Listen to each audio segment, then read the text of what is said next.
programme. يعني في السنه الثالثه راه كانوا نقراو على l'alimentation. Donc c'est le moment باش نستافدوا de faire d'une autre façon. Et là, s'il vous plaît, vous suivez. C'est très très important pour moi et pour l'activité en elle-même. يعني عندكم le programme, tout simplement.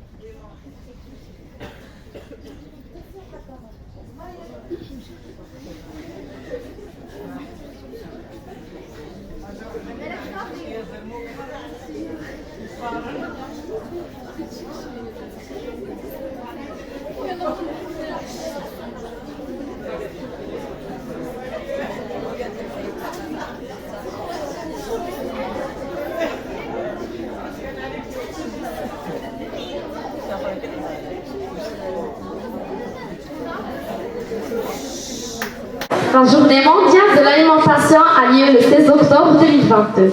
Le thème de cette année est une alimentation sûre aujourd'hui pour un avenir sain. La journée mondiale de l'alimentation 2022 sensibilise à la nécessité de mettre en place des systèmes agroalimentaires plus efficaces, inclusifs, résilients et durables. Elle appelle à l'action dans tous les secteurs pour faire en sorte que nos systèmes agroalimentaires fournissent suffisamment d'aliments sûrs pour tous. Pour réaliser cette transformation, le monde doit changer, les politiques, les mentalités, les comportements et les modèles commerciaux. Afin de sensibiliser nos collégiens en la matière, nous avons opté pour un atelier scientifique qui traitera dans un premier temps l'appareil digestif et ses principaux dysfonctionnements, ainsi que le rôle d'une alimentation équilibrée pour le bien-être physique et mental. Et maintenant, je cède la parole au premier groupe de la 3e année collège pour vous présenter l'appareil digestif et ses principales fonctions. Merci.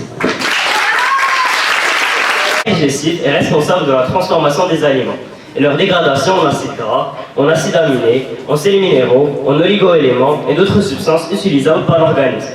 Le tube digestif commence avec la bouche, où les dents et la langue entament le processus de dégradation de la nourriture, grâce à la salive sécrétée par les glandes salivaires. La nourriture, mélangée à la salive, est avalée et descend jusqu'à dans l'estomac. Je cède la parole à mon camarade Ryan pour vous présenter l'estomac.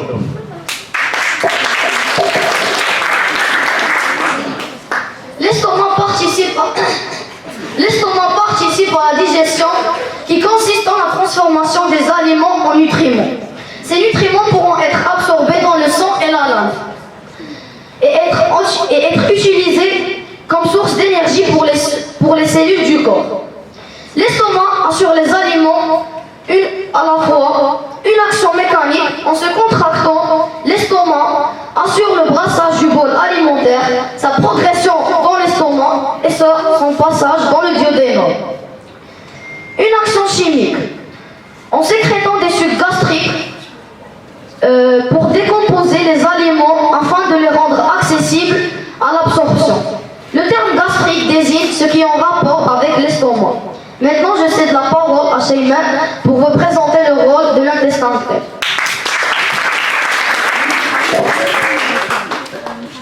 L'intestin grêle est la partie de l'appareil digestif humain située entre l'estomac et le gros intestin. Il comprend un segment fixe, le duodénum, suivi de 2 segments mobiles intrapéritonéaux, le jéjunum puis l'iléon. En ce qui a trait à l'absorption, l'intestin grêle est l'organe le plus important du tractus gastro-intestinal. Environ 90% des éléments nutritifs s'absorbent à l'intestin grêle. Je cède la parole à Zied Relima pour nous présenter la flore intestinale. La flore intestinale joue un rôle essentiel. La flore intestinale joue un rôle essentiel dans l'organisme. Elle participe au bon fonctionnement du système immunitaire. Elle protège le tube digestif et l'organisme contre l'implantation et la multiplication de bactéries potentiellement dangereuses. Elle participe aussi à la synthèse de plusieurs vitamines, vitamine B5, vitamine B8, vitamine 12, vitamine K par exemple. Elle peut neutraliser certaines substances toxiques, les toxines, fabriquées par les germes à l'origine d'infections intestinales. Maintenant, je cède la parole à mon camarade Taha pour présenter le gros intestin.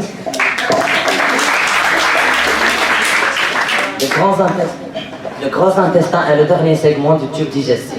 Il fait suite à l'intestin grêle et s'étend de la valvule iléocécale à l'anus. En anatomie, il est divisé en deux parties, le côlon et le rectum. Le grand intestin permet de récupérer l'eau des matières indigètes et de les compacter sous forme de sel. Il permet également la synthèse de certaines vitamines comme la vitamine B5, la vitamine B8, la vitamine B12 et la vitamine K. Je cède la parole à mon ami Rita pour vous présenter les organes annexes. L'appareil digestif comprend également des organes annexes qui interviennent à différents niveaux du processus de digestion ou d'absorption des aliments, comme le foie et la vésicule biliaire, le pancréas et les glandes salivaires. La salive humidifie les aliments et amorce le processus de digestion chimique. Je cède la parole à Renate pour vous présenter le foie.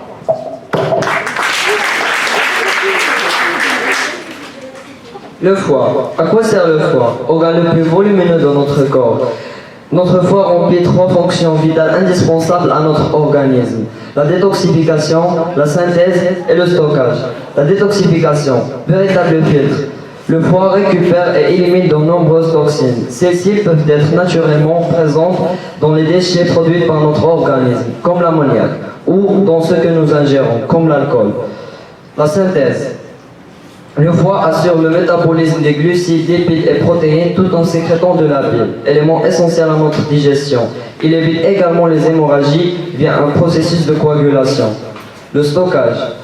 Notre foie constitue un réservoir de vitamines A, D, E, K et de glycogène. Autrement dit, il stocke l'énergie sous forme de sucre qu'il met à disposition de notre organisme. Je cède la parole à Ryan qui va nous présenter la vésicule biliaire. La vésicule biliaire. La vésicule biliaire est un organe creux, situé dans l'abdomen contre le foie, faisant partie des voies biliaires. Il est relié à la voie biliaire principale par le conduit cystique. La principale fonction de la vésicule est le stockage de la bile en vue de sa restitution au cours de la digestion, particulièrement à la suite d'un repas. Je cède la parole au deuxième groupe pour nous présenter le dysfonctionnement du tube digestif. Bonjour tout le monde. Eh bien, après avoir parlé des différents organes du tube digestif, mon groupe a l'honneur de vous parler des principaux dysfonctionnements de ce tube digestif. Eh bien, l'ulcère gastro-duodénal. L'ulcère gastro-duodénal est une lésion ronde ou ovale de la muqueuse de l'estomac ou du duodénum, qui a été corrodée par l'acidité de l'estomac ou par les subdigestifs. Eh bien, les ulcères gastro-duodénaux peuvent être causés par une infection à Helicobacter pylori ou à des médicaments qui affaiblissent la muqueuse de l'estomac ou du duodénum. Eh bien, la gêne provoquée par l'ulcère est à survenir après le repas, car les subdigestifs proviennent en réponse à l'alimentation. Et le diagnostic de l'ulcère gastro-duodénal repose sur les symptômes de douleur gastrique ou de résultats d'un examen de l'estomac à l'aide d'une sonde d'observation souple. On administre des antiacides ou des médicaments qui réduisent l'acidité dans l'estomac, ou des antibiotiques pour réduire l'infection à Helicobacter pylori. Maintenant, je cède la parole à mon ami Asaella pour vous parler des calculs biliaires.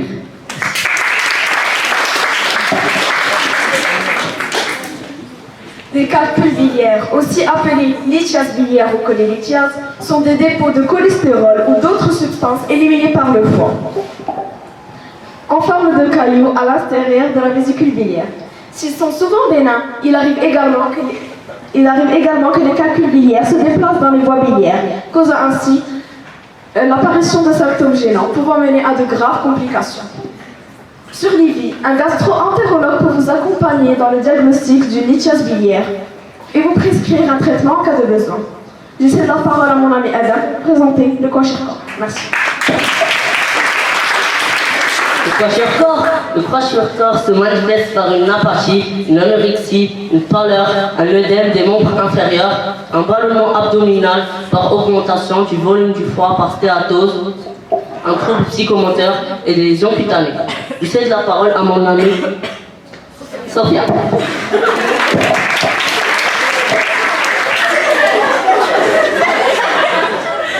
le syndrome de l'intestin irrité. C'est un trouble du fonctionnement de l'intestin grêle, du côlon ou le grand intestin. Sans gravité, mais il est responsable d'une gêne importante. Pour y remédier, il faut un régime alimentaire équilibré et riche en fibres. Il faut manger des viandes et des poissons maigres grillés, des pommes de terre en vapeur, des carottes, courgettes et haricots cuits à l'eau, des fruits cuits à l'eau, de l'eau minérale, lait en poudre et du miel. Il faut aussi avoir une activité physique régulière. Il faut aussi éviter le stress. Et bien sûr, il y a des aliments qu'il ne faut pas manger, il faut éviter, comme les boissons gazeuses, les viandes graisses, comme la charcuterie, les poissons graisseuses, comme le salmon. Il faut aussi éviter les laxatifs pour ne pas intervenir à la muqueuse intestinale. Je vais céder la parole au troisième groupe pour vous expliquer le rôle des vitamines. Et merci. Le rôle des vitamines. Les vitamines sont indispensables au bon fonctionnement de l'organisme. L'organisme, nous ne pouvons pas les fabriquer tout seul, il les puise dans l'alimentation. En effet, la digestion permet aux nutriments et aux vitamines de se libérer. Une alimentation variée et équilibrée est conseillée car elle apporte toutes les vitamines nécessaires. Découvrez les principales vitamines présentées par mes camarades de la 3e année collège. Tout d'abord, la vitamine A. La vitamine A intervient dans les mécanismes de la vision et de la croissance. Elle est contenue dans les aliments suivants: les légumes secs, les œufs, les carottes et les pommes. Je passe la parole à Adam pour vous présenter la vitamine B.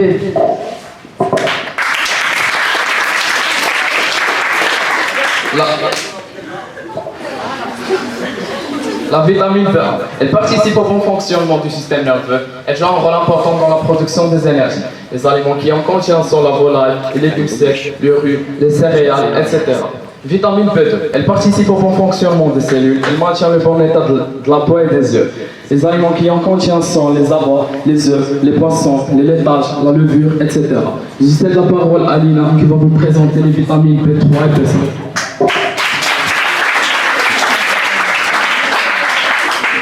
La vitamine B3 participe à l'entretien de la peau et du tube digestif. Elle est bonne pour le foie, les nerfs et les hormones sexuelles. Quels sont les aliments qui en contiennent? Comme vous pouvez le voir ci-dessous: foie, volaille, thon, céréales complètes, dinde, lapin, soja, sardines, dattes et prud'hommes. La vitamine B5, elle produit de l'énergie musculaire et participe au renouvellement de la peau et des cheveux. Quels sont les aliments qui en contiennent? Levure de bière, foie, noisettes, viande hachée, produits laitiers, œufs, lentilles et gelée royale. Je passe la parole à Annie pour vous présenter la vitamine B6 et B9.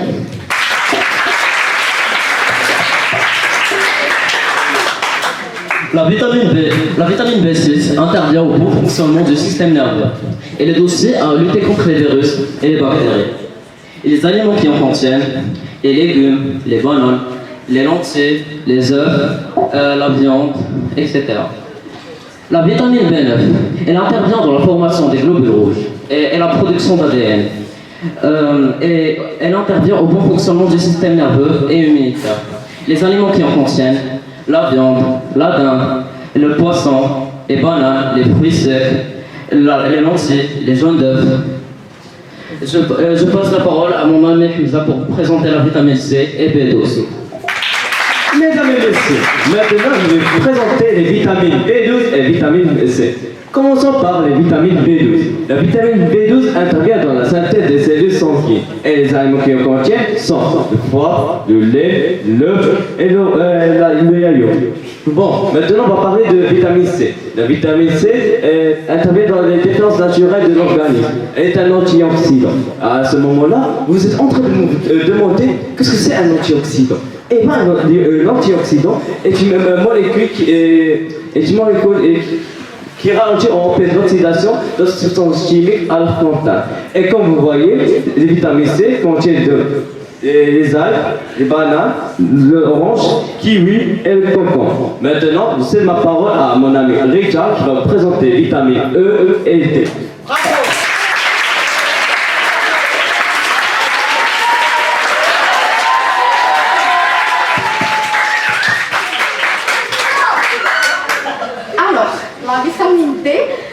La vitamine D est... Oui, micro-moi. Oui. Oui. La vitamine D permet au calcium de se fixer sur les os et les dents.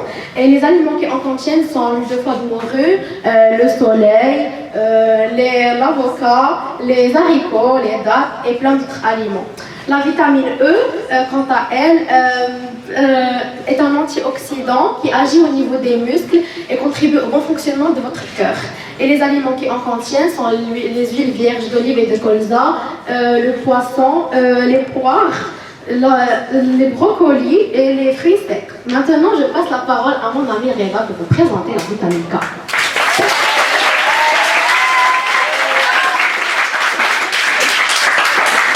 La vitamine K intervient dans la coagulation et dans la croissance des cellules. Elle est contenue dans les aliments suivants: les légumes à feuilles vertes, le brocoli et le persil. Merci pour votre attention. Je tiens aussi à remercier les enseignants qui ont encadré cette activité. Merci.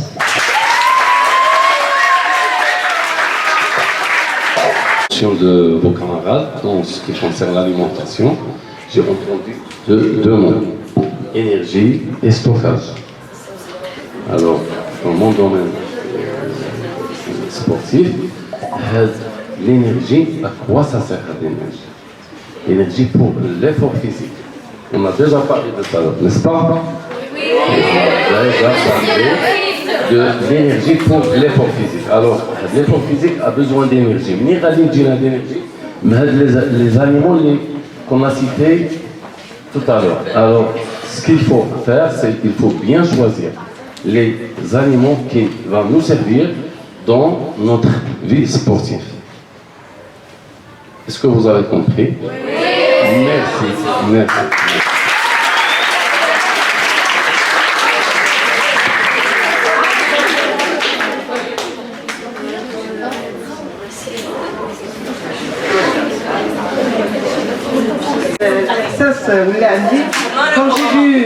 Quand j'ai vu mes élèves et vous-même, quand j'ai vu qu'ils avaient vraiment bien assimilé le cours, et grâce à Madame Nadia qui leur a donné quand même des sujets pertinents au sujet de ce thème de la Journée mondiale de l'alimentation, Madame Nadia elle a tout fait, regardez comment elle a présenté tout ça de façon de vous égayer, de façon que vous soyez à l'aise dans ce thème qui est quand même un peu barbant pour vous. L'alimentation, les élèves vraiment bon, mais je vous remercie. Vraiment, j'ai été fière de vous aujourd'hui. Vous m'avez vraiment, j'ai de l'émotion parce que vous l'avez vraiment bien présenté. Et j'ai découvert quand même que quelqu'un avait des talents. Il a un talent fou pour présenter les choses. Donc je remercie le directeur, je remercie tout le staff qui est là avec nous. Et je vous remercie de m'avoir laissé parler, quoi. Allez, je vous aime, je vous aime.